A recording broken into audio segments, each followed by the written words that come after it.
Hello வணக்கம் friends. நம்ம பூண்டு ஊறுகாய் எப்படி செய்யலான்னு பார்ப்போம். அதுக்கு வந்து லெமன் சைஸ் புளி எடுத்து இந்த சுடு தண்ணியில் நல்லா ஊற போட்டுக்கோங்க. அப்போ 1 டீஸ்பூன் கடுகு, 1/2 டீஸ்பூன் வெந்தயத்தை வந்து நல்லா வறுத்து பவுடர் பண்ணி எடுத்துக்கோங்க.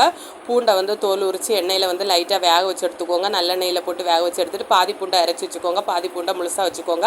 அப்புறம் வந்து நம்ம பொரிச்சு அதே எண்ணெயில் வந்து 1 டீஸ்பூன் கடுகு, 1 கொத்து கருவேப்பிலை போட்டுட்டு நம்ம அரைச்சி வச்சுருக்க பூண்டு பேஸ்ட்டை போட்டு நல்லா அந்த பச்சை வாசனை போகிற வரை வதக்கிக்கோங்க. அப்புறம் 1/4 டீஸ்பூன் மஞ்சள் பொடி, 2 டேபிள் ஸ்பூன் மிளகாய் தூள் சேர்த்து நல்லா வதக்கி விட்டுருங்க. எண்ணெய் பிரிஞ்சு வர அந்த ஸ்டேஜில் வந்து ஒரு லெமன் சைஸ் புளி கரைச்சி கொஞ்சம் புளி தண்ணி விட்டுக்கோங்க. உப்பு பார்த்து போட்டுக்கோங்க. போட்டுட்டு நம்ம வேக வச்சு எடுத்து வச்சுருக்க அந்த பூண்டையும் சேர்த்து கொஞ்சம் பெருங்காயத்தூள் போட்டு நல்லா கிண்டி விட்டுட்டு எண்ணெய் பிரிஞ்சு வர அளவுக்கு வச்சுக்கோங்க. நல்லா எண்ணெய் பிரிஞ்சு வரும்.